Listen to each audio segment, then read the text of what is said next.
Well, look what we have here. Week 11. Final week of the regular season is upon us. Playoffs will start next week with some teams ending their year short of that goal. Good evening, everybody. Welcome into 615 Preps Live, presented by Sellers Funeral Homes. A little bit different look for us tonight, as Halloween is tomorrow. If you're not dressing up, what are you doing? Gentlemen? You know, just living life, ready for Halloween to get here, wondering what the hell's on Scott's head. Cam looks like the doppelganger. It's eerie to me. But we're here, boys. Final week of the regular season. Yes, we are. Got here before we expected it to, but it's here. God. It always gets here a lot earlier than we hope. I tried to hold it. I honestly did. That's enough of that. I tried to hold it. I couldn't. The masked man shall reveal himself. I don't know how you managed to stay in there for 5 minutes, Scott. I couldn't do it. I don't know if we made him claustrophobic. If we made him wear that the whole show, he would be sweating like a bug at the end of the show. Yeah. We would have Tyson on, but he's having technological difficulties. So this was his idea for what it's worth. So yeah. Blame him. Yeah. If that's what he wants to call it. Yeah. Okay. Yes, Lauren. It has flown by. Yeah, I'm not quite sure we're ready for week 11 to get here, honestly, but a great week on the docket as far as the matchups are concerned. We'll talk about the top 10 here in a little while and who you got. Oh, Jesus Christ. That just a preview of his apologies for later tonight, folks. Yeah, I can barely stand it. So week 11, let's get on to it, guys. Yeah. Oh man, playoff spots aplenty are up for grabs this week. We will talk about them a little bit more in the next segment. Let's look back to last Friday night, though, real quick. Just kind of talk about what stood out to you. Hold on a second. Whoa. Yes, I am. Yeah, get him a scepter. Yeah, I am. That's what I intended on. That all along. Definitely. He's the Burger King. Come on, let's call it what it is. Yeah, I'd like some fries and put the fries in the bag. Okay, let's go back to week 10 for a minute and kind of talk about what stood out to you guys from what you saw. Joe, you and I were over at FRA CPA. Yeah, they put it on them. I mean, CPA is the kings of D2AA until they're not, which is next year. That's when they move up, and D2AA won't have to worry about them anymore. D2AAA will, because that's funny, Toby. They fit they're going to fit in very, very well. I was impressed with how CPA won that game. They just grinded them down. Ross Patterson had himself an incredible game, over 240 yards rushing, a touchdown. They just grinded down a really good FRA defense, and then CPA's defense, I think they won the turnover battle 4-1 or 5-1. So that's how you win ball games, and CPA is just doing what they do. Yeah, Cam, you found yourself at arguably the game of the year. Yeah, at least up to this point. And guys, if they get to do that again in December, it's going to be a real treat in Chattanooga. a game that was kind of a tale of runs.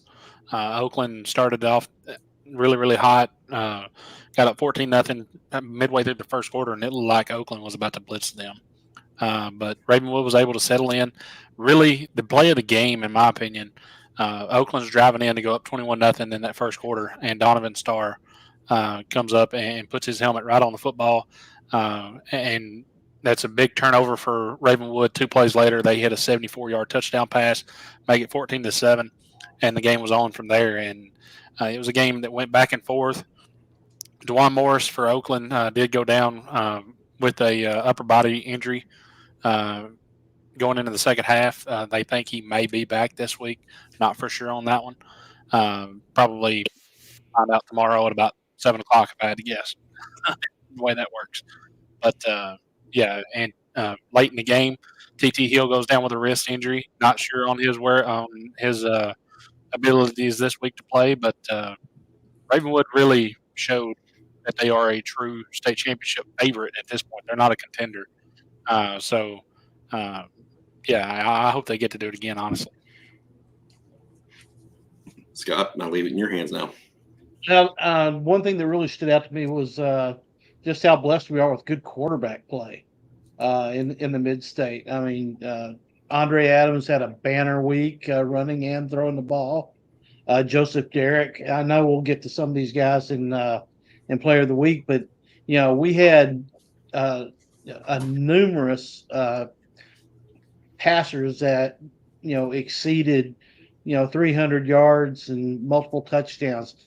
We have really, really good quarterback play in the state, and it hasn't been that long since we haven't had this kind of talent.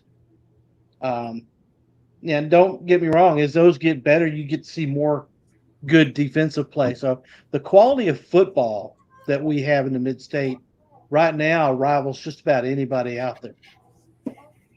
Hard to argue that. Joe, let's talk rankings real quick. We'll start with the small class.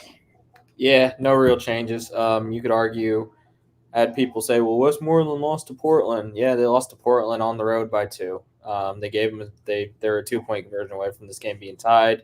They're still really good. I don't care what anybody says. It's a really good Westmoreland team. They won the head-to-head with East Robertson. Unlike the College Football Playoff Committee, I do care about that, and that matters to me. So Westmoreland stays at 2, East Rob at 3, and Nashville Christian will remain at 1 until they lose, which will probably be never. It'll be sometime in 2026. Yeah, probably. All right, on to medium class. No changes. I wasn't going to penalize FRA for losing to CPA. Page is still the best team in the medium class for me. They had a massive win last week. They got a real statement win against Centennial, region championship on the line. Beach took care of business like they have been. Pearl Cones just kind of rolled to 7 straight. We're not really talking about them. They can make a real statement this week against Marshall County, but medium class stays intact. All right. And the large. Again, not going to punish Oakland that much for them losing by 1 against Ravenwood, who's been our number 1 team since Oakland got tested by Blackman. Ensworth jumps up to 2. You could really make the argument they're 1. I get it. Mount Juliet and Green Hill go at it tomorrow night. We'll get to that later. But right now, man, I thought we'd see a little more shakeup last week, but then our top teams took care of business for the most part. So this is the week I think we'll see quite a few shakeups, but as it is, week 10, not a whole lot to changing. We say that, and there could be several overtime games that just keep everybody close, and we may see a lot of this next week. Who knows? Possibly. Chris, you said it. You said it last week that TSSAA got it right with the scheduling, and so week 11 we could see some of that shuffling. Mostly right. I'm going to throw a caveat to that. There are a couple of regions that their teams do not all play on the same night, which I think is not good. They should all be playing on the same night, regardless of that situation. But that's neither here nor there. It really doesn't have a lot of effect on most of the games. But that was when they started this last year. The idea was if you played on Friday last year, you would play on Thursday this year. They did not follow through with that fully. And for whatever reason, it's more – the schedule's more lopsided to Friday night than it is Thursday, but there's still a lot of good Thursday night games that are really important. And, they did do right by at least trying to get as many good reaching games on Thursdays as possible to help out there. And, I'd argue Thursday night's better than Friday. No, I mean, from a quality standpoint, I will agree with you, but from a number standpoint, no. Just looking at the schedule, there's still more games on Friday than there are Thursday. Anyway, let's move on. Let's talk player of the week real quick. We've got several good candidates up for it this week. Antioch's Andre Adams, we just talked about him, Scott, 27 to 34 passing, 366 yards, 3 touchdowns, ran for 142 more and 2 scores on just 4 carries. And Antioch beat Smyrna 34-27. Kirkwood's Josiah Claybrooks, 247 yards rushing on 28 carries, 2 touchdowns, also caught a couple passes. Kirkwood beat Kenwood 40-20. Joseph Derrick from Father Ryan, 21 of 24 passing, 439 yards, 6 touchdowns. Father Ryan beat Christian Brothers 45-14. Hicks Hunter from Sycamore, a monster night, 19 carries, 367 yards, 4 touchdowns as they beat Fairview 34-20. Hendersonville's Riley Jordan, 8 receptions, 143 yards and 2 scores. They beat Lebanon 48-28. And then Franklin's Lucas Young, 11 catches, 218 yards, 2 touchdowns, and a 99-yard kickoff return for a score, although they did fall 30-27 at Mount Juliet. And Lucas Young got nearly 2/3 of the fan vote this week, but we took it a different direction. Joe, you went with Hicks Hunter. Yeah, I mean, massive region matchup, and he went off. Just think he did a little bit of everything for the War Eagles, and unlike you folks who did not pick him, I gave him his respect. I gave him his flowers, and Hicks Hunter was my winner. All the kids were deserving this week. This was a very hard group to pick from, admittedly. I'm not shocked by the results here. I think they all deserved it. Officer Farva, you picked Joseph Derrick. Yeah, I think, when we talk about the Father Ryan success this season, kind of surprised success this season, we've mentioned the coaching side of it, but one of the main reasons is Joseph Derrick, and he was darn near perfect in this game, 21 to 24 for over 400 yards and 6 touchdowns. That's unheard of, especially in a game that all of us, every one of us, picked them to lose, and they won in dominating fashion, mostly because of Joseph Derrick. I'll take the Andre Adams vote. Unlike the other two who had teams that won by multiple scores, Antioch did not. They needed every single piece of what Andre Adams could provide. And Smyrna was a bugaboo for them last year, and they avenged that loss to clinch a playoff spot, a home playoff game, number 2 seed, and get kind of one of the bugaboos off their back. And without Andre Adams, Antioch does not win that game at all. And that's why he got my vote. And I would suspect that's why Isaac and Tyson and KJ went with Andre Adams as well.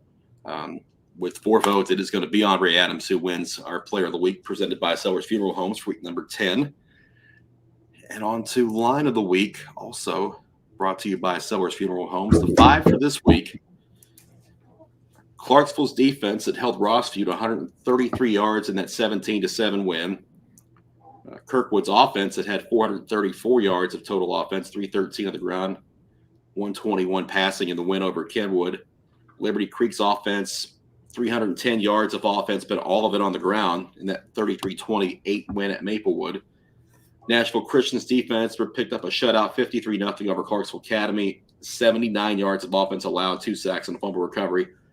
And Springfield's defense had 464 yards of offense, 344 on the ground, 120 in the air in that 26-19 win at Gallatin. Fan vote's going to go to Kirkwood's offense with 35.3% of that vote. So the Cobras get it done, Joe. Cobra Kai. There you go. Cobra Kai never dies, and Kirkwood gets the Line of the Week award this week, presented by Sellers Funeral Homes. So congratulations to Andre Adams for Antioch and the Kirkwood offense. They pick up the awards this week. And now let's hear from Sellers Funeral Homes. Doing something nice for someone, what a great idea, and Judd Sellers, owner of the Sellers Funeral Home family, is doing just that. The Sellers Funeral Home family, made up of 8 different locations, is proud to sponsor high school athletics throughout the Middle Tennessee area, giving back to the communities that have been so kind to us. That's the Sellers way. Thank you, Middle Tennessee.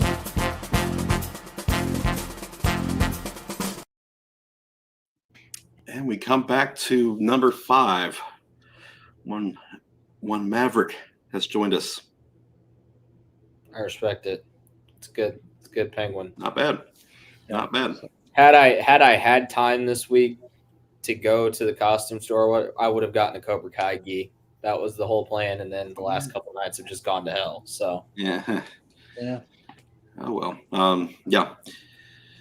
So, with Week 11 upon us, the playoff spots will come into focus over the next 48 hours. But which ones do we need to talk about? Well, honestly, we can talk about all of them. And we'll start going through these through our area. We'll start in Class 1A. It's pretty simple with the math there. Clay County and Gordonsville for first, and Joe Burns, Red Long Springs go for third. win and you're into the one. Simple as that. Yeah, and honestly, I think this is the way it works. Are they home throughout the playoffs if they win? Region 4 winner is home throughout the semifinals. Yep. So big time implications. Region 4 and Region 8 get that distinction this year. Big time implications, and that Gordonsville Clay County game is in Salina. So yeah, jump down to Region 5, and that's a mess. Big time. And I think the reason why that's such a mess is with Moore County, Lewis, Dawson White, it's really that whole region has kind of beat each other. There's not a dominant assertion of a team there. And I think that's part of the reason why we have such a mess there. I love it. I love it. Chaos. Carnage. Yeah. Yeah. And you see those question marks. This is from the TWSAA website. So, there's a lot of things that have to go into that. We don't know what the hell's going to happen. No. I mean, honestly, Moore County could win the region. Richland could win it. Eagleville could win it. I think there's a scenario where Huntland could win it, actually, too, if everything fell right for them. So, that's just wait and see. I mean, So yes, Matt, your answer is there is a region as muddled as 7-5A. Yeah. Yeah. It didn't take long to find it. So that's out of 1A. There's only 2 classes. That would be incredible. That'd be incredible if Eagleville could clinch that region. Yeah. Up to 2A, only Monterey and Smith County have yet to figure things out in Region 3. Westmoreland's the 1, East Robertson's the 2. Monterey Smith County winner gets 3, and the loser's 4th. Yeah, and that's one of the matchups that we can lock in for round 1. Westmoreland will host Cannon County, 2 area teams there in the first round of the postseason. So if you're an Eagle fan or a Lion fan, you know who you're playing in round 1. Go ahead and start preparing and watching film. And if you're East Robertson, you're going to get a pretty tough draw, honestly, in the first round, whether it be Fayetteville or Forest. Those are pretty decent teams there. One good thing is they'd have to come to Cross Plains, but yeah, it's a tough draw for East Robertson, but it's a tougher draw for Marion County, honestly. Scroll down to 3A and hit Region 4.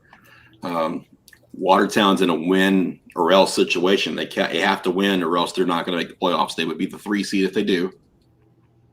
But we're pulling for you, Isaac. We got you. That is the situation between them, Community, and Grundy County for those 3 and 4 spots. Sequatchie County and Giles County are 1 and 2, depending on who wins their matchup. East Region 5 settled. East Nashville, Liberty Creek, Stratford, Maplewood 1 through 4. Region 6, Cheatham County is the 4. White House Heritage is the 1 unless Stewart County and Fairview win. So Sycamore has no shot at 1, huh? No. Interesting. And another guaranteed matchup in our area there, Cheatham County will go to East Nashville in round 1. Mm-hmm. Keep it going into Class 4A with Region 4. Stone Memorial making county for third place. And that game at Stone Memorial, both will be on the road next week. Yeah, the winner of that one is probably going to get it's kind of jumbled there at the 2 spot, but probably Saudi Daisy. And then the whoever finishes 4 is probably going to get Loudon.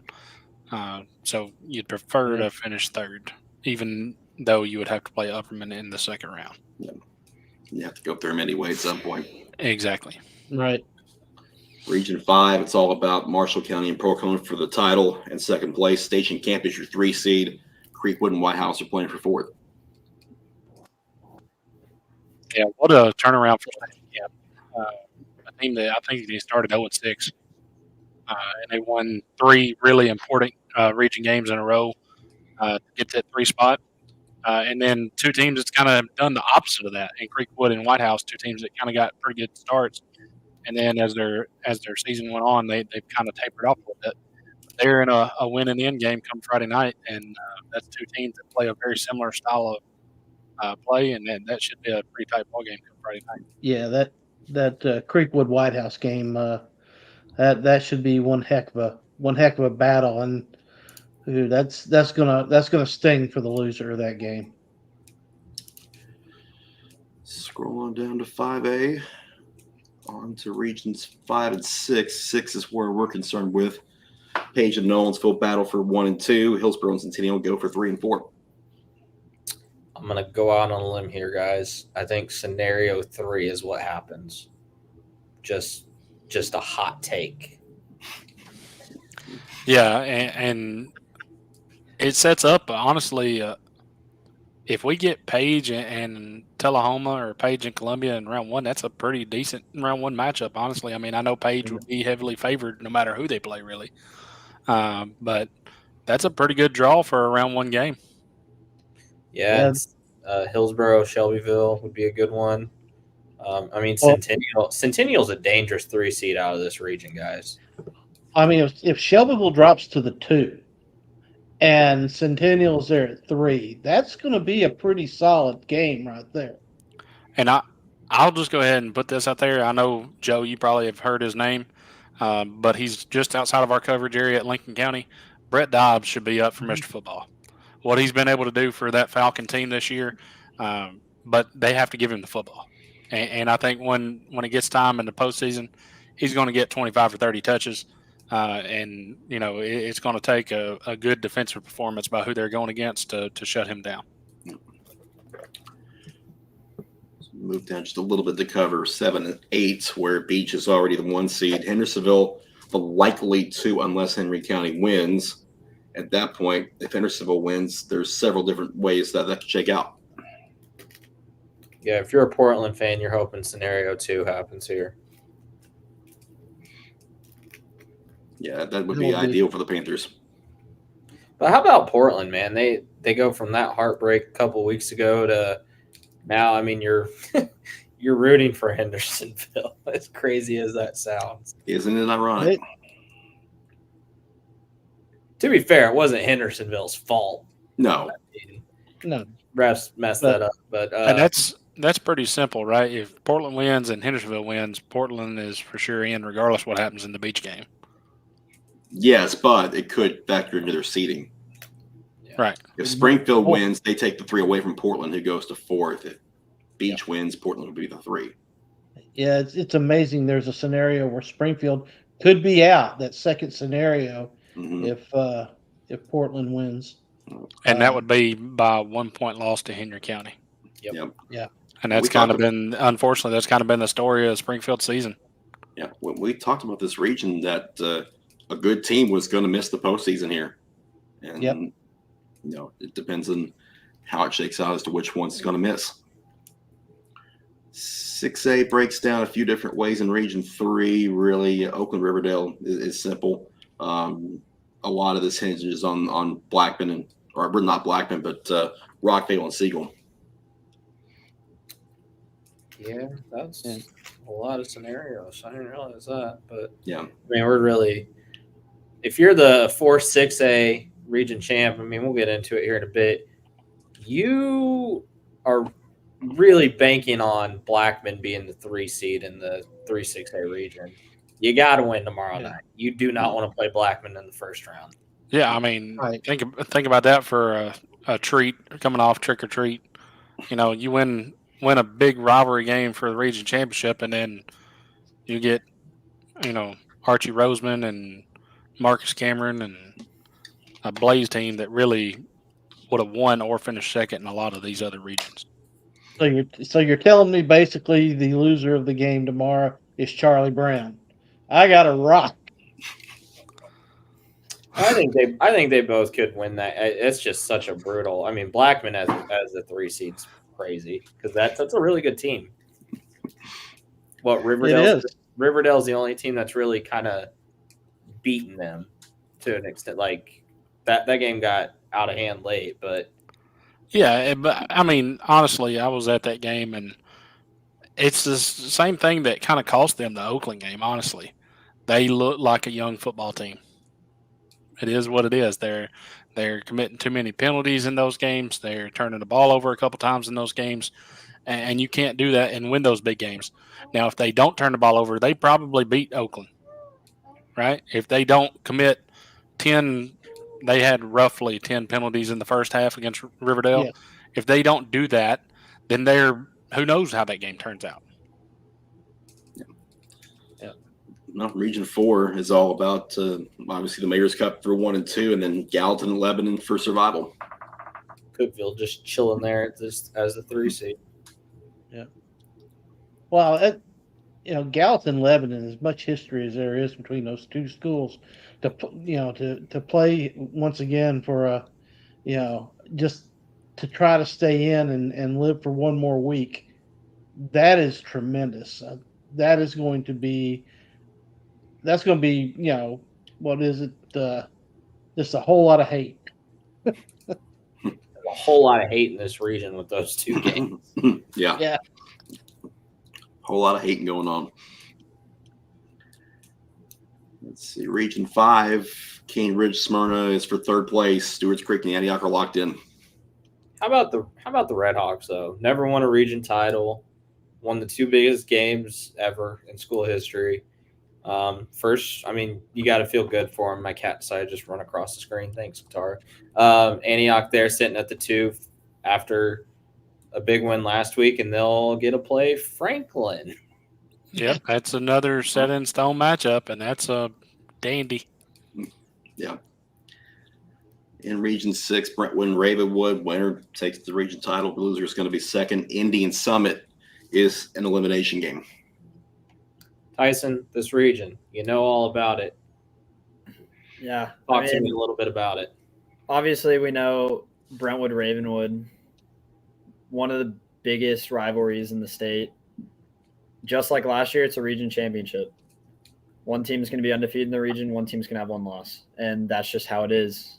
That's just Battle of the Woods for you. But what do you think of Franklin sitting there at the 3?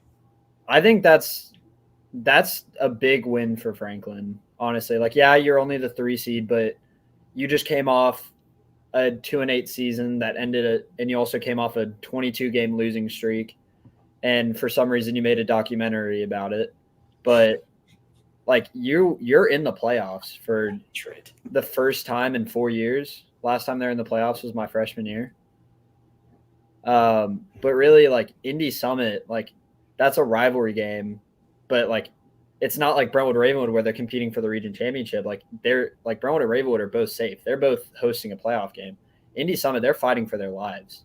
Like these seniors are fighting for their last game, and against like your biggest rival, like just something about it. Yeah. Yeah, it's going to be a pretty good atmosphere between Indy and Summit. We'll talk about the game. I tell you what, whoever gets Smyrna is not going to have that. Smyrna always plays tough. So that may end up being a little bit of a battle. Yeah. Maybe. Region 7 has a few different ways to shake out as well. A lot of that hinging on the Rossview game. Wow. So that's a wild one. Kirkwood pretty much finishes. Well, they could finish 4th. I was going to say they finished 2nd or they're out, but they could finish 3rd in one of those. or fourth in one of those. But yeah, this one pretty much is all year has been Clarksville's region, and then everybody else is kind of beating up on each other. It's more of the same. You got a West Creek team that is right there. If they win, they can get in. You got a Kenwood team that's right there. If they win, they can get in. Other than that, it's been kind of the usual suspects. Kenwood needs help. They can't get in by winning alone. Yeah. Let's take a look at that Memphis region too, because this is who Clarksville will line up against. Collierville is the only unbeaten team here. They beat up on Houston last week. That's a weird region too. I mean, Collierville's been the only consistent team. Their Beach's only loss, and that loss is looking better and better each week for Beach. But unlike last year where you had a dominant team in Houston, I don't know if you would say Collierville's dominant. They've had a lot of close calls where Houston just kind of steamrolled through everybody. So I wouldn't be shocked if Clarksville made it to the question is going to be Clarksville. You froze, Scott. There we go. You're good now. I don't think you can hear us. No. I think he did freeze. Yeah, I think Clarksville has a real shot at making it at least to the second round here. It won't be easy, but they gave Collierville they could handle last year. So yeah, I would agree with that. I think Clarksville can make the second round. The problem, and Clarksville honestly could probably compete in the second round, but I think just about any way you cut this is probably looking like a 3-1 split here. Yeah. Down to Division II Single A, where Friendship Christian and Providence Christian are the top two seeds out of the East. And then the rest will need to shake themselves out between Easel, Harding, Middle Tennessee Christian, and Kings Academy. We say it each week, but what a job for PCA this year. I mean, to go from where they were last year, you could see the talent was there, just hadn't tapped into it yet. To this year, they're second in this region, and they're 1 point away from winning this region, right? Mm-hmm. They only lost to Friendship by 1. So It's a hell of a job they've done there, and that's not a team you want to play right now. They are firing on all cylinders. In the middle region, it's DCA or Nashville Christian who's going to walk away with that 1 seed. And there's a lot that can shake out otherwise. Yeah, it's not straight cut, but pretty much what you get into if you're DCA is more than likely, if you win, you're definitely you win the region. If you lose, you're probably third, and that's unfortunate. Yeah. Yeah. And obviously they have listed each and every scenario, including a couple of duplicates, so you can kind of see how they break down. That's a lot to take in there. D2 AA in the middle region, CPA is the 1. JP2 could be the 2 if they get a win and a good pasture win. Otherwise, it's FRA, BGA, JP2 in that order. I would agree with that. After seeing all of them this year, that's the clear-cut order. And then but I will say this. I mean, we talk about good coaching jobs and teams that are having a good season. JP2 bouncing back from last year, and they're heading in the right direction. Yeah. They're just young. Then we'll take it down to AAA, and that's how both of those regions could shake out. Baylor's the 1 in the East. McCauley will be the 2. VA the 3. Interesting that they're Lipscomb could get up to number 2. But they're not playoff eligible. They are not, but it does, it can still affect other teams' seeding. So like last year when they played McCauley, Lipscomb could cause chaos. And the other team, whoever would be playing the 2 at that point, would get a bye. I'm not sure how that's handled. We'll see. Or would the seeding shift up? I would think the seeding would shift up, but we'll see that for sure once these games are played out. We don't usually get the situation very often. So, how about Father Ryan finishing as the 2 in this region after how last year ended? It's a hell of a coaching job. We're sure what to think of Father Ryan this year.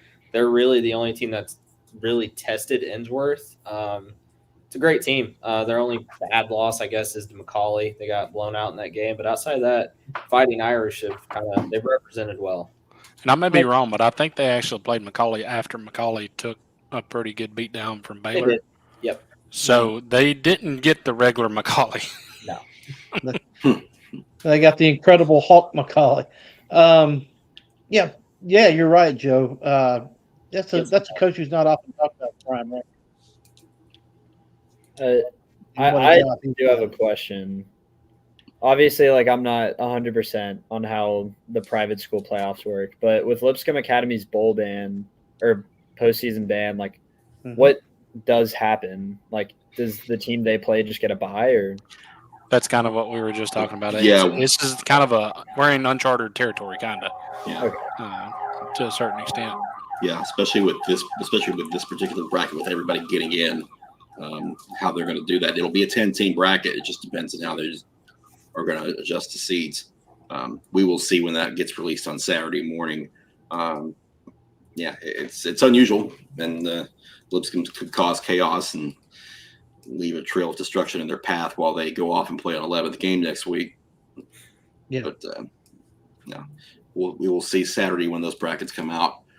When they do come out, we'll have them here at 8:30 Saturday morning on the Scoreboard Show. So set your alarms 30 minutes earlier and wake up with us and go over scores and highlights and playoff brackets and all that good stuff we usually do every Saturday morning. So that's what is at stake this week across the entire area. I believe we owe some people some apologies, don't we, guys? I think it's that time.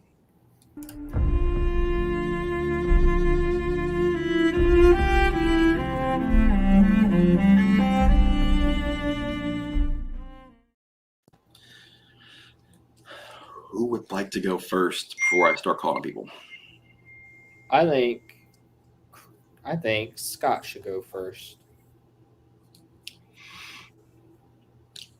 I'm in agreement. Scott, if you were unfrozen, okay. Yeah, blink twice if you're not frozen. Okay. I'm not frozen, but You've been sitting very still. It's kind of concerned me a little bit. So it's impressive, honestly.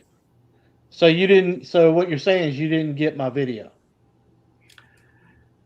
No. I didn't send it to you, Joe. It's sent to Chris yesterday. That was a mistake on your part because you knew how busy I was. Okay. Well, I tell you what, I'm gonna save you to the back, and I'm gonna let Tyson go first, just because I give me enough time to pull that up. Actually, Was he apologizing too? I was gonna do Fairview or not Fairview, Sycamore. Go. Yeah. War Eagles. Y'all are good, or better than I thought. I don't know if it was like some Homer like Williamson County bias picking Fairview. Maybe it's just me wanting my prediction at the beginning of the year for Trayvon Murray to be Mr. Football. I don't know. I should have given you guys more respect. And Cody Maverick is very sorry about that. And so is Tyson.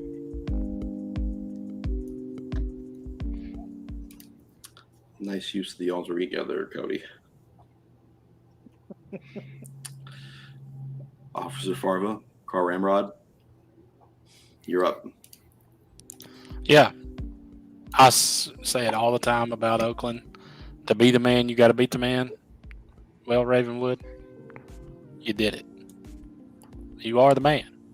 But make no mistake about it. When you get that belt, they're all coming for you. But for now, I apologize. Short and to the point. All right. Not exactly helping my cause here trying to get Scott's video uploaded, but Joe, help me out here. You know, I'm a fool. As a Notre Dame fan, I try to make the priority to not pick against teams called the Fighting Irish, and I did that. And I was confident with my pick. Let me tell you, I was one confident fool picking against the Fighting Irish, and I think it's still the sting from Notre Dame losing to Northern Illinois that just made me not feel confident in being called the Fighting Irish.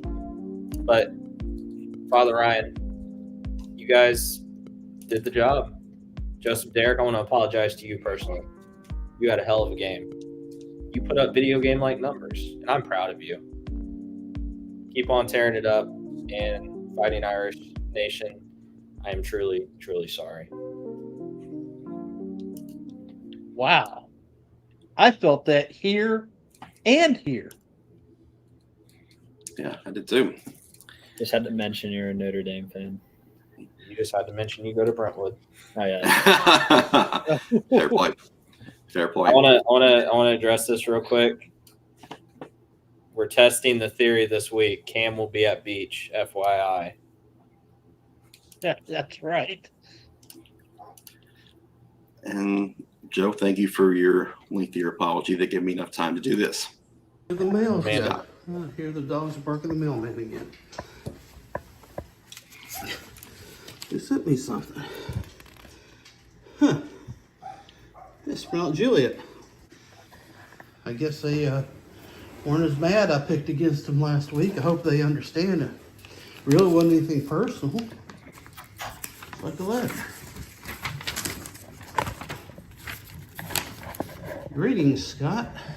Hello, y'all. We're sorry you're missing some amazing high school football in our fair city, so we want to send you some of Mount Juliet's finest to remember us by. Just add water and wait overnight. Huh. Well, I wonder what it is. I forgot. We get to go see what happened with our presents from Mount Juliet. Let's go. You can tell he really just woke up. What the hell?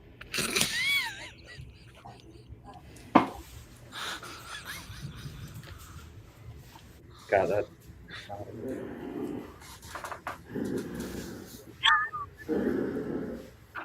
No. God, no. Look, yeah, you Charmin, okay? Yeah, I guess we know where they're bare in the woods. Wait, guys, wait. No, I said I'm sorry. I'm sorry.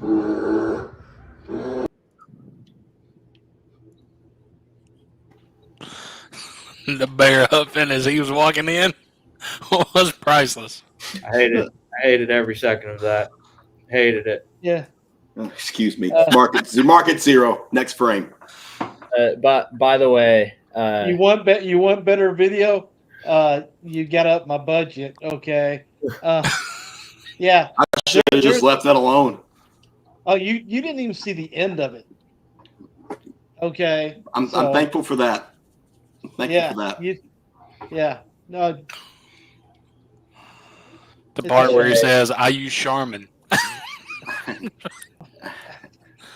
Pro Code legend Grayson Beach. Oh, he's back. Hey, Grayson. Yeah, bring him in. Bring him in here for this. Yeah, bring him let's get him in here for this. What's up? Hey, how are you?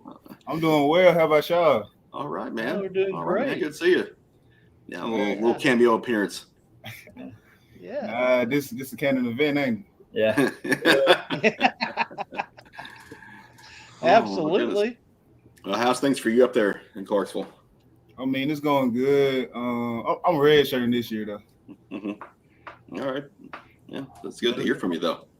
Yeah. What do you think about your Firebirds this week against Marshall County? Man, you already know who's going to win. You know, hey, I bet my last dollar on them every single time. Well, one of us did not pick them. It's a spoiler. Oh, I know. Yeah. Let me find out who's one of y'all, man. It's somebody on the screen right now. Come on now. What? It wasn't me. I was kind of sweating because I Man, it forgot was if I did or you. not. Come on, Scott. Come on. No. Breaking my heart. No. What? Why is everybody looking at me? You breaking my heart. It's because they don't know where to point. That's right. They don't know where to point. We'll Man. get into that I- here shortly. It'll be Because I have proof right here. All right, I did. It was me. It was me. Wait till we You stepped across the line. wait till we tell Chop. Chop not gonna be happy. He not. How weird is it? How weird is it watching this year from afar after what you guys went through last year? I mean, it looked like, in my opinion, they gonna go back to back. I mean, all my money betting on it. I don't think it's no team in 4A that's better than them. I respect it. it. Yeah, you got to respect that. I do think Absolutely. 4A is closer this year than it was last year. I think it is a whole lot closer. I mean, last year we had no choice but to win. Yeah. I think the East is much closer than it was last year. I don't think Upperman's the straight up favorite out there. I think the teams out in Knoxville are much better than they have been. Yeah, it's gonna be a good game. Oh yeah. Do you think the pressure on the guys to win this year was heavier last year or heavier this year, knowing that they won it last year? I think the pressure is heavy on them this year because they still have a lot of talent and they still trying to, they've been saying, oh, Pearl not gonna go back to back. They don't got the same guys, this, that, and the third. So I think they got a lot to prove this year too, because I feel like they are the favorite, but they not the favorite at the same time. So I think they might be the underdogs, but I feel like they still gonna pull it off because you feel me. That team, especially those younger guys like Donovan, Kyler, Chop, Josh, all of them, Isaiah, they don't like to lose. They just like us, so they gonna play to the last second, and I feel like they gonna go back to back. I don't feel like I know. I bet my dollar on that, my last dollar. Well, Grayson, if it does happen, I'm a man of my word. I'll apologize personally. Hey, man. So I'll explain my pick in a little bit too. There's a reason for it. Hey, I respect it, but you already know. I know. I know. And they know. They know I know. So, man, it's good to see you, though. Take care up there. Really we'll get you back on here soon enough. Hey, man, just know when you see what division of Austin P? D1 FCS. FCS? I'm talking about like what conference? Oh, UAC. UAC, Defensive Player of the Year, UAC. Did it in the high school, do it in college. There we go. There we go. Go get it. And that. Go get it. Yeah. Hey, he's been good in practice, I will say. Yeah, I'm not surprised. I'm happy to see him healthy. I know last year it was rough. Absolutely. So I do have to make my apology before we go on, though. And Summit, this one's for you guys. Congratulations on the winning streak. I left y'all for dead. I'm not going to lie. And then all of a sudden, here you come winning back-to-back games in impressive fashion. You've got a lot of momentum and you're healthier. And that's a good place to be in, especially coming into a fight for your playoff life like this week when you have independence. And pretty experienced coaching staff that can get you in the right places. And I wouldn't bet against you this week. Our picks are coming up in a minute, and hopefully you'll like what I got to say. So I'm sorry I didn't get you last week. It's a big win over a Nolensville team that I thought it's a pretty decent Nolensville team, but it was a bit of a surprise to me. Sorry I didn't give you any credit, and hopefully I make up for it. And with that, let's go ahead and get to those picks.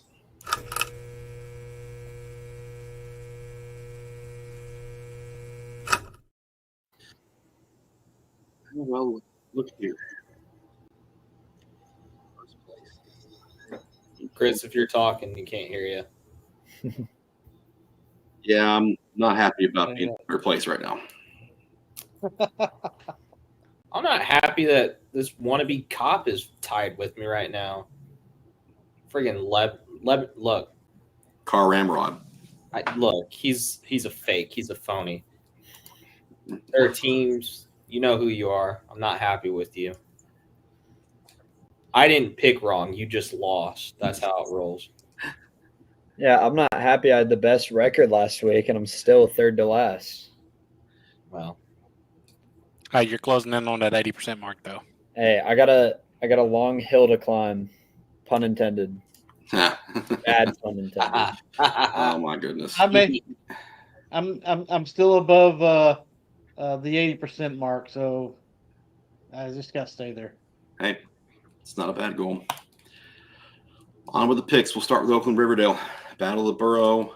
A couple 8-1 teams. Cam, you'll be over there. We were all on the Patriots this week, but we saw what happened in this game last year. I admittedly was not comfortable with this pick, knowing that Oakland's a little banged up, knowing that Riverdale's defense is very good. I also know Oakland's defense is very good. Riverdale catches Oakland at a bad time. I would say if there was a game between this game, I would have maybe potentially picked Riverdale. However, I think Oakland very angry, upset after what happened last week. It would be a shock to me if Riverdale won this game, especially how last year ended. Coach Creasy's not going to let them lose a regular season game to Riverdale again. Yeah, I think this game has been circled all year long, all offseason long for Oakland. In all honesty, I mean, you can't say they looked past Ravenwood because Ravenwood was good, but is it possible one eye was on this game? It's possible. Doesn't matter. That they are. There's no way I think that they're going to do anything to let themselves down in this game. Yeah, I think this one ultimately comes down to can Riverdale pass the ball good enough to move the ball and score. DJ Taylor is a great player, but Oakland will not let him beat them. I can promise you that one. So it will be a tight game. Riverdale's defense is good enough, especially with Oakland battling some injuries, to make this thing a 17-14 type game, which is what it's going to have to be for Riverdale to win, in my opinion. But yeah, I look for this one's going to be hard hitting. Riverdale's going to be fired up because if they do win, they are region champs and they host throughout the postseason. So it'll be my first time. No, not this region winner is not going to host throughout the postseason. Region 4 does. Oh yeah, right. Well, if Region 4 makes it to the quarters. There you go. I will say though, if Dewan, for some reason, and TT are both out, I reserve the right to change my mind. I think this Oakland defensive front is good enough to win without Dewan or TT in this game. Yep. The Oakland's defensive front has not been talked about enough this year. They shut down Ravenwood's run game. Femi had some good scrambles, and they had some lapses in the secondary. But this defensive front got after Ravenwood early on, especially. All right, DCA Nashville Christian for their region title. We're all on Nashville Christian as well this week. Until Nashville Christian gives me a reason not to pick them, I'm rolling with the Eagles. Great quarterback matchup in this one. Nashville Christian's defense is why I picked them to win this game, though. They've solidly been really good all year. Friendship Christian actually kind of shut down DCA earlier in the year when they played them. A couple big plays led to them winning that game. I think they have a big game here, and Jared Curtis does more than enough to win the region title for the Eagles. Yeah, don't be surprised if you see TJ Ward have a come-out party in this game. I think he could score a couple times. Friendship had some – you talked about that Friendship game. Friendship had some success on the ground against DCA. I would expect Nashville Christian to try to keep things balanced, and we've seen Jared Curtis run the ball more this year too, so you could definitely see some read options coming. But this one definitely will have several points scored on both sides. But yes, Nashville Christian's defense has improved greatly, and ultimately they have more weapons. Paige Nolensville. So you're headed there for that one. Yeah, I would have had Nolensville scoring in this game had they not gotten beat by Summit last week. Paige dominates this game. They won this game handily last year, and Paige is much better this year. I just don't look. I will give the biggest apology ever to Nolensville in person if they pull the upset here. Paige is on a mission. Simple as that. They win this game handily. I just think Nolensville's just still a little bit behind. They're ahead of schedule, but I still think that that they're not at the same level as Page at this point. I never pick a team to get shut out, but this is about as close as I'll get. Tyson, what do you think? All Williamson County matchup here. If this was like maybe last year, but like if this was 2 years ago, then it's like, okay, who am I going to pick? But it's Page. Like they Talking have, about when Nolensville had a chance. Yeah. yeah, they've had a chip on their shoulder for probably about almost a year at this point. And Nolensville, Nolensville is pretty good, but they're not what they used to be. And I just don't think they're on the insane level that Page is on right now. Like, Page is scary, I will say. I think you got to give credit to Coach Rathbone for keeping these kids focused, and I know the senior leadership, holding each other accountable. They've done a great job keeping each other focused on doing everything they need to do and everybody doing their job. Yeah, and the fact of the matter is, Eric Hazard just played his best game of the year, which should scare people. Yeah. Fairview White House Heritage. Yeah, we're on White House Heritage for this one. Heritage can win the region title outright. Fairview can get it, but they need help. Yeah, I lost a lot of luster on this game with Fairview dropping to Sycamore last week. This Fairview team's really had a odd season. They look like they've got it together, and then they come out and have a struggling defensive performance like they had last week, giving up 367 yards to a great running back in Hicks Hunter. But White House Heritage, they run the ball a little bit, but they're going to throw the football. And their majority short passes, screen games, that's the type of stuff that's going to give this Fairview team problems. And I look for Heritage to put up a lot of points.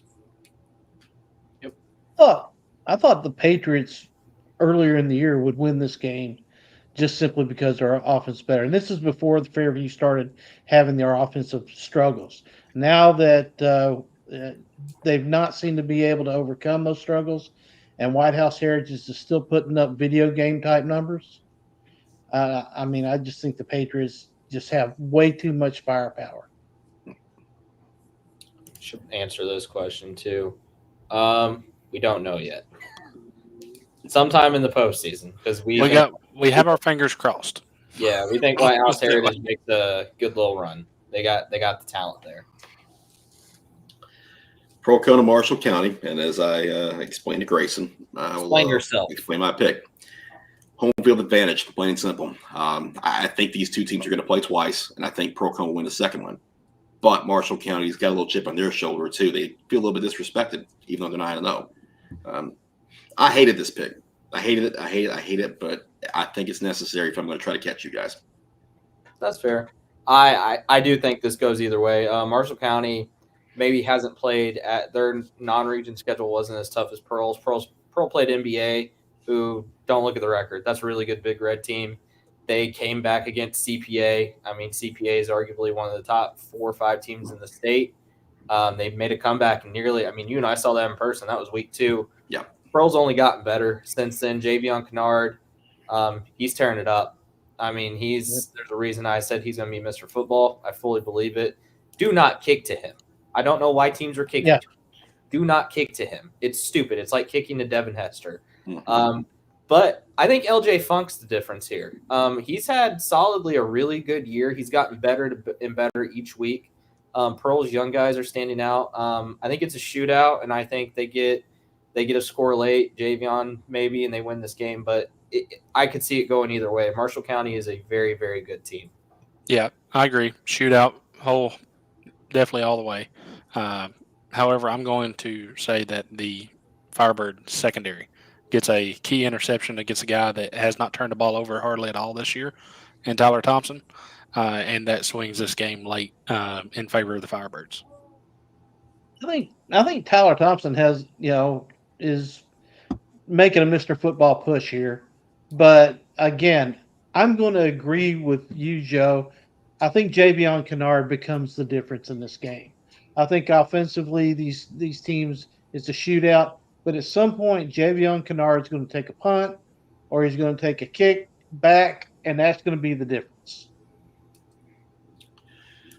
All right, Gordonsville, Clay County. The fans go with Gordonsville, and the rest of us are on Clay County. Yeah. I just couldn't pick against Clay right now. Nate Adams is having a great year. He's throwing the ball around. I was looking at his stats. I mean, that kid can chuck it. I would have felt better about Gordonsville had the running back. I forgot his name. Ryan Grisham.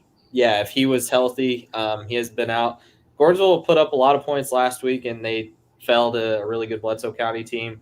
Clay County is a real state contender, guys. This is a really good Bulldogs team whose 2 losses are to Portland and another team in Westmoreland. Yeah, so really like Clay County. I really think this is a team that could make a run back to Chattanooga. Yeah, the 2 losses for Clay County, as you said, Portland and Westmoreland, both by 3 points.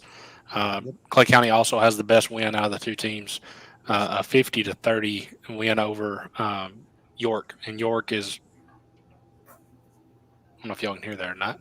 Yeah, we can hear Yeah, we hear you. Yeah. No, there's a helicopter literally about 10 foot above the house right now.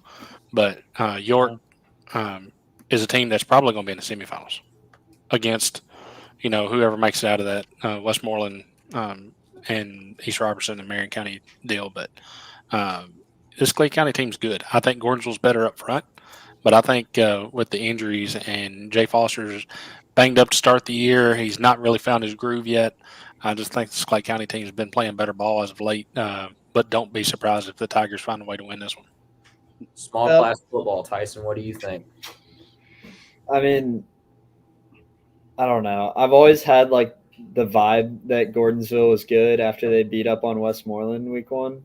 That's correct, right? It was Gordonsville. No, Macon County. I was Macon. Okay, Yeah. I get it mixed up. Tigers, same color scheme and everything. So It's the colors that gets me.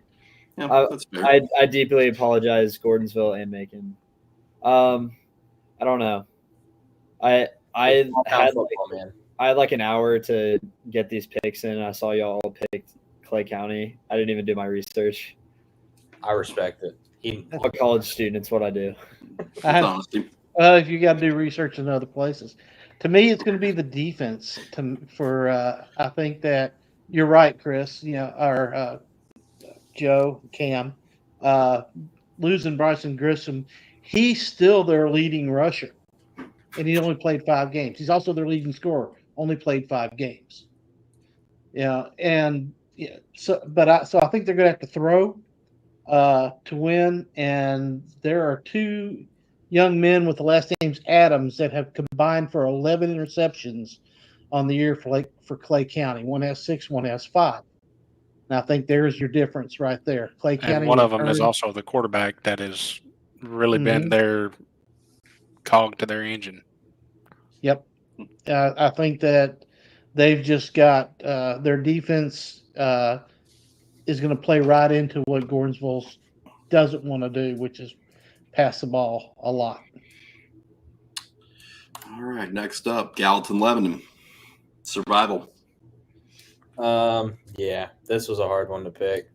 Cam, I'm glad you and I agreed on this. I truly a toss-up game to me. I didn't know what to think. Disappointing years for both schools, if we're being honest. Gallatin maybe a little more. I think this team had really high expectations. Lebanon, up and down year. They had Green Hill in the bag, and then they gave up 28 points in the second half. They had Mount Juliet there too. So I really nearly picked Lebanon, and then what they did to me last week against Hendersonville, I couldn't reward them. So I went with Gallatin. Yeah, kind of an odd situation. These 2 teams actually played last year in Week 11 with the winner getting in and the loser going home. And Gallatin was able to win that game in a close, really, really close game. I think Lebanon had a field goal opportunity late to tie it and send it to overtime and missed it. But this Gallatin team is a team that has slowly started to get healthy in certain areas, but a team that's still battling from only returning 1 starter on defense. And that defense has struggled a lot this year. Offensively, they've kind of been a roller coaster. Some games they've looked like what we thought they could look like, and some games they come out and they've struggled. This one's going to be somewhere in the mid-20s, if I had to guess. And whoever makes the least amount of mistakes is going to win the football game and go to the postseason. Deuce Edwards. There was the main reason that I went with Lebanon here. And Chris, you want to chime in on that one? That was basically my pick too. It was going with Harrison Edwards here. I think part of it was the revenge factor from last year, and then this is essentially a playoff game. You want to knock the other team out, and then to me, Harrison Edwards needs to be the best player on the field, and I think he very well can be. I just think Gallatin kind of turns it on. Finally, it just clicks for him. I will be at Page Nolensville. Just wanted to address that real quick. Yep. On to Summit and Independence. We're kind of split here. This is another playoff game. I'm rolling with Summit. I just think their offense has finally figured it out. Indy, when you look at their roster and the guys that are doing the work for them, a lot of them are sophomores. They're a very young team. Summit has the experience of an older quarterback. And they're on a bit of a roll now where they beat Nolensville last week. That's a big win. Nolensville, not what they have been. I'm going with the team that has a little momentum here and has kind of dominated this series as of late. Yeah, in a game where it was really, really hard to pick, I went with the home team. Simple enough. Truthfully, I didn't expect anybody but me to pick Indy, so I thought maybe I might gain some ground with this one if Indy could pull it off, because, like Cam said, they are the home team, and that was kind of what pushed it over for me. But boy, they've got to do better than 52 yards a game passing and only one TD on the season. This could be a very quick game. Yeah. Sorry you weren't alone in that, Scott, but I don't know. I just feel like home field advantage is big, especially in a rivalry game. Because not everyone from Summit's going to travel. That's just the fact of the matter. And if they do, if Summit has a bigger section, then I'll eat my words. But I just feel like Indy Nation shows up, and I don't know. I guess it is a little biased because my allegiances lie with Indy, but I do. It's not biased at all. I want to shout out all Wilco teams. They all always have good student sections. Always. I can't get over how much you look like Rodney. It's freaking me out. It is a very good costume. It's unnerving. It would be kind of disappointing if Summit didn't show up, though, student section wise, because it's 4 miles from Summit to Indy. Something like that. Yeah. It's not much. There's not a lot of excuses there. We're just distant. Yeah, kids are just maybe the last chance I get to see him this year. So I don't know. I think I'm just going with the hotter team right now. Summit healthier than they were to start the year, and I think a lot of us agree. I think a lot of us agree 1st to 20 wins. Yeah, for sure. If either of them get to 20, exactly. Yeah. Well, all right. So with week 11, we've got 2 spotlight games on tap. One tomorrow night, 9-0 Mount Juliet, 9-0 Green Hill. We're sending the house to that one just about, and we look forward to this one pretty much all year, Joe. Episode 5 of Climbing the Hill out today. Chris killed it. I'm really happy I pointed the right way on the first try. We previewed this game, talked to Mount Juliet side, talked to Green Hill side.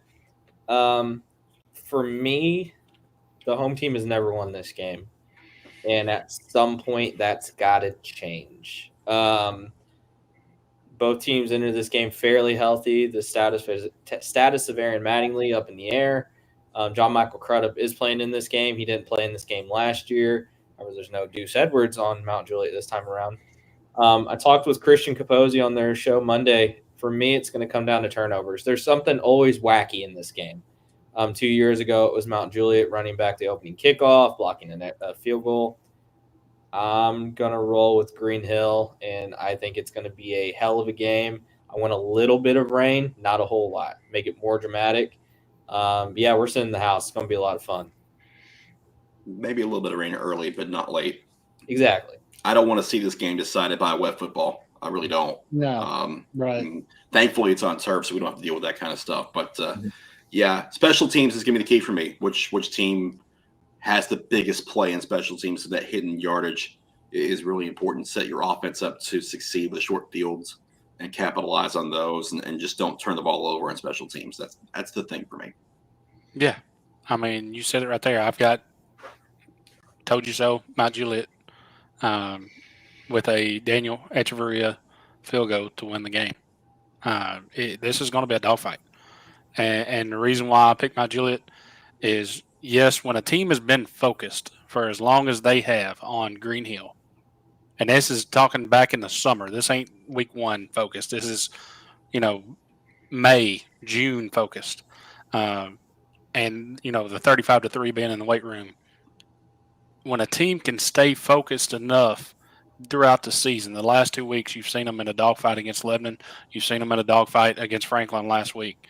For them to be able to win those games while still, it's easy to be looking ahead and get knocked off by a team like Franklin or even a team like Lebanon in a big rivalry game.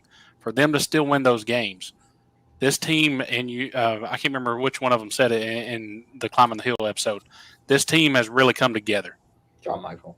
And that goes a long way. And when you've been focused on a team for so long, if this is truly a dogfight, they've been in 2. Green Hill has been in none this year. So I definitely think that favors Mount Juliet in this game. But as Chris said, whoever makes the least amount of turnovers, or as Joe said, but yeah, turnovers are going to play a huge part. If Aaron does play, how's Mount Juliet going to adjust to that? Are they going to put Atticus on him? Is Atticus, able to handle that matchup if he's lined up at tight end or not? That's hearsay. Can they keep Cannon in the pocket? Can they keep him from scrambling? Can Green Hill make Mount Juliet throw the football? Because ultimately, those are the questions that's going to decide the game. I wouldn't say Green Hill hasn't been in a dogfight. They were in a dogfight against Lebanon, and they outscored them 28-0 in the second half. They were in a dogfight last week against Cookeville. I mean, that's a good Cookeville team that scored some late, but they were up 21-0 at halftime against Cookeville. It is what if it is a 3 to 7 point game going to the fourth quarter, they've not been there this year. They haven't needed to because they've dominated teams. They play in the same region, right? Mm-hmm. So you can't judge off the region opponents. The 4 out of region opponents, Mount Juliet's 4 out of region opponents, 3 of them are in the postseason. Green Hill, if Summit wins, 1 out of 4 is in the postseason. Mount Juliet's played the tougher schedule. What I saw. Isn't he? Yeah, he is more convincing. He is. He's just trying to be Mount Juliet. What we saw last week between Franklin and Mount Juliet, with the ability to throw the ball on Mount Juliet, that kind of showed me that there is some vulnerability there. Green Hill throws the ball well. More than that, Cannon Burrows can buy time in the pocket. He's a run-pass threat. If the rain does not affect the ability to throw the ball, I think Green Hill absolutely will win this game. I have it close. I have it 1 point difference. But if it comes down the rain, it could be a completely different game. Because now you're talking about John Michael Crudup. You're talking about Cannon running the ball a lot more. But I think what we saw from Franklin against Mount Juliet's defense shows a vulnerability that we've not seen this year. Yeah, and the one name that's not been mentioned yet that could be a huge factor for Green Hill in making them throw the football is going to be Luca Nash. Yep. That'll be a fun one. Looking forward to it. Oh yeah. I ain't gonna lie. I'm kind of upset that I'm not able to get to this one. You're going to the Battle of the Borough. Shut up. Yeah. What are you complaining about? Let's go. I get to complete the trifecta. I do. Yeah. Blackman, then Oakland, then Riverdale. There you go. In that uniform, Cam. In that uniform. Yeah. Well, actually, no, but you better not. You better not. We don't need to be. I better not. I don't have your bail money. May see me in a scuffle video. I don't have your bail money.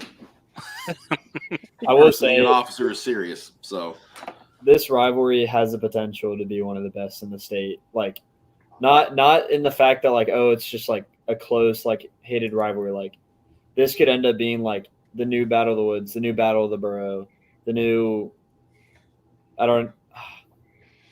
It I don't definitely Yeah, could. yeah. But Even in the county, this could be the new Mount Juliet Lebanon. Yeah. It really could be. I think it's its own thing. And Mount Juliet Lebanon's just its thing, man. That's Isaac did a really good job portraying that too. If you haven't watched it, so Yeah. I'd like to point this out. I don't need that reminder. I don't need it, Josh. I know the Hawk's going to be there too. I don't need that in my life. is it a creepy mascot? I hate mascots. I He hate. hates mascots. But hey, Now, don't get me wrong. Joe likes live mascots. Oh yeah, Like give me. the Smyrna Bulldog loves him, but no mascot in an outfit. Joe will come at it with a fire and with a torch and a pitchfork. Hmm. I hate it. Hey Joe, Boilermaker. It's the worst. Kill this fire. All right, our Friday spotlight, the Battle of the Woods, Brentwood and Ravenwood. Our spotlight games this week. I mean, the 4 teams we've got are combined 35-1. That's how good they are. Pretty good. You know what, Tyson? The floor is yours. Yep. Look, I'm not going to deny that Ravenwood is a title contender. I do think that Ravenwood is 100% the favorite in this matchup. But, like, obviously, like, yes, I'm a homer. I hate Ravenwood. That's just how it is. But I feel like Brentwood is good enough that I can make this pick in good conscience. I'm going for the upset. It's Battle of the Woods. Anything can happen. You know, last year, like, we were good. Ravenwood was also good. We shut them out. Like, I don't think anyone expected that. We kind of dominated them. Anything can happen in this game. And I think no matter what, it's going to be close. I'm going to be really sad both as a Brentwood guy and also as a football guy if this game isn't close, because no one likes a rivalry game that's a blowout unless you're the team winning. Brentwood's defense is going to be the key in this game, I think. And Mike Kane, he's not Alfred. He's one of the best defensive coordinators in the state.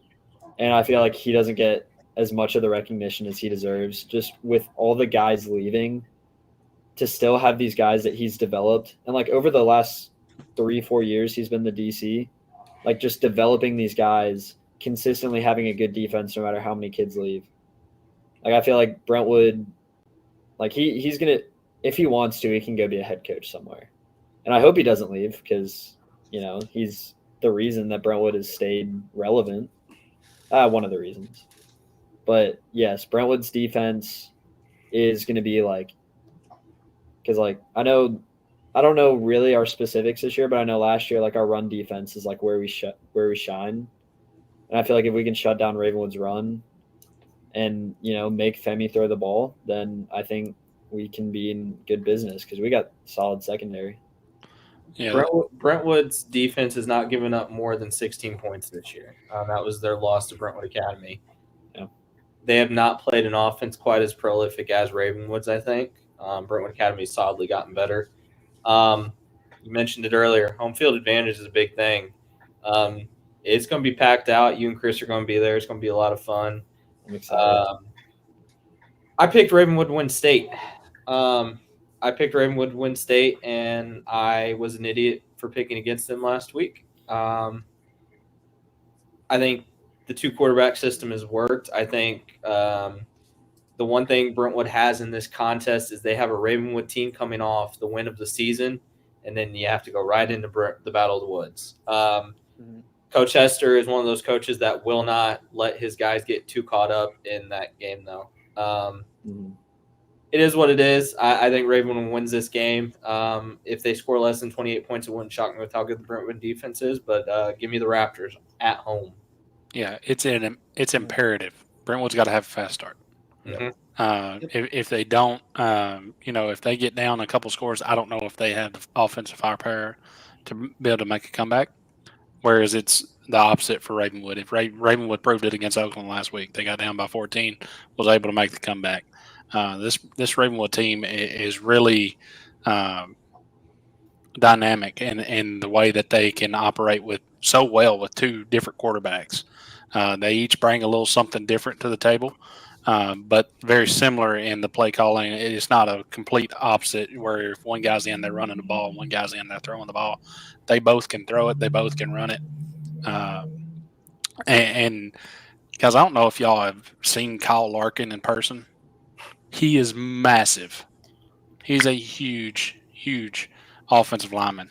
But with it being, I see this one similar to the Mount Juliet and Lebanon game 2 weeks ago. In a rivalry game, throw the records out the window, throw last week out the window. Anything can happen. Mm-hmm. Yep. Yeah, I've covered a couple of these games in this rivalry, and they tend to be pretty close. So I feel pretty good about another one happening too. I don't think Brentwood's going to let this one get lopsided just because there's too much pride on that side to let that happen. And they're 8-1 for a reason. I mean, come on, let's not undersell it. Yeah, this will be fun. I'm happy to be able to go out to that one Friday night. Look forward to it. All right, a couple more items on the agenda. We got to get our Shuri friends in to make their picks this week. They picked back up last week with another win. Ashley got Ravenwood right, and then they are now 5 out of the last 6, so a 5-4 record for the year. So, In the spirit of Reggie. in the spirit of Reggie, and not just one pick, but 2 this week.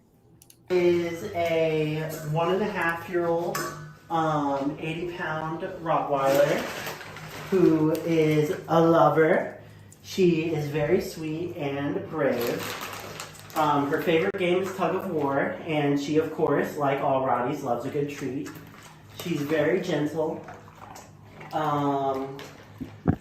She's energetic, loves to play. Like I said, favorite game, tug of war. If she has a rope around, that's what she's going to want to play.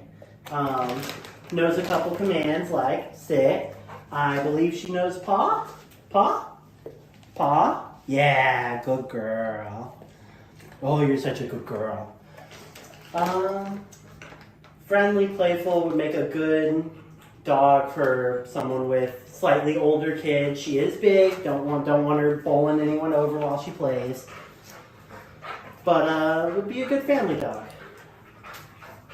It's those little things that slip your mind. I was like, I can tell you about the dog, all her personality. Okay. Be good with any family, kids. No cats, no dogs. She does not. Yes, you're very silly. She does not like cats or other dogs. She doesn't get along with them. So she would have to be the only animal, but she would make a really good one. Here Shelby is to pick out who her pick for the win is. Green Hill or Mount Juliet. Go on. She Mount knew right Juliet. who to go to. Yeah, Mount Juliet. Golden Bears. This is Haven. She was a stray that someone found and brought her. Thank you.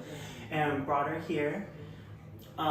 We took her in as well as all her kittens, who have all had a healthy life and have many of them already been adopted.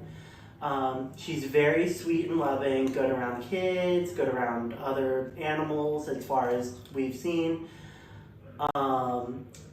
She's very playful, loves a yummy treat, just like any other cat I've ever met.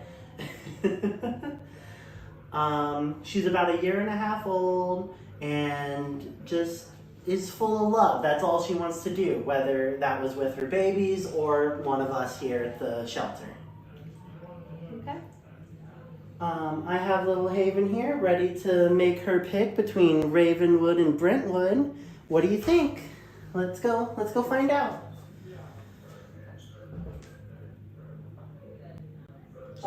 Brentwood. Another pick for the right choice, but Brentwood.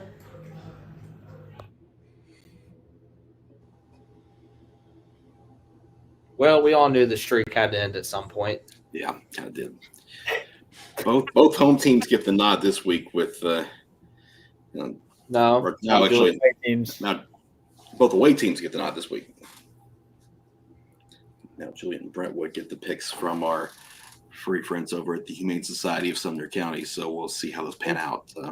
Tyson, that cat has your name on it. Yeah, No, I was sweating because I wanted to at least get one other person on my side. Well, there you go. Now you're not alone. All right, it's been a big packed show for Week 11. Let's talk about one more thing before we get out of here. Mr. Farber, why don't you start us off? Yeah, Week 11. It's the last week of the regular season. Some teams going to the playoffs. Some teams seasons will come to an end. Unfortunately, my Travis County Yellow Jackets season will come to the end Friday night. Damn, you had done so good. I've been able to let you do it, but it's important. The teams that historically have been really good, but are having bad seasons, stay behind that program. Do what you can to support that program because they will build back. It will happen. But it has to have the community support around it and a little bit of patience. For those players that are in their season, thank those around you, seniors, that have helped you get where you are. Think about it. Take it all in. Enjoy it. Some of you, it'll be the last time you touch a football field, unfortunately, and make sure your last memory is a good one. And personally, for me, I want to shout out my brother and my sister-in-law. They're watching live tonight. First time I think they've tuned into us. So thank you guys for watching. And I'm ready for the postseason. Let's get to it. Tyson, what you go next? First off, I got to say, I think Week 11 should be the rivalry week. It works so well in college football. Why not do it in high school? Like, having Ravenwood Week 10 for us was just it was peak. And then seniors, this could be your last game, and even going into playoffs. Like, high school football is fun. Being in college, it's just different. So whether you're playing college football, whether you're ending your career, just be grateful of where you are. And I gotta tell you, thank your parents for everything they've done. I know whenever we lost to Houston, probably the best hug I've ever gotten, and the first hug after the loss was my dad. And that was probably one of the last hugs I got from him. And you just never know when something's going to end. So just cherish everything you have. Very good sentiment. Yeah, Joe, you're up. Mount Juliet Green Hill is here, boys. This is the game we kind of been building up to all season. Big reason why I wanted to do this Green Hill project is this rivalry game. It's one of my favorites. It's one of the newer ones, but I do love it very much. It's what Tyler Travers said it best in the video. This is what high school football is all about. The whole community is going to be there. We're going to see so many fun costumes with it being Halloween. We're going to get there early. I'm going to try to get there between 3 and 4. Chris, I feel like you're going to do the same. Same with Isaac.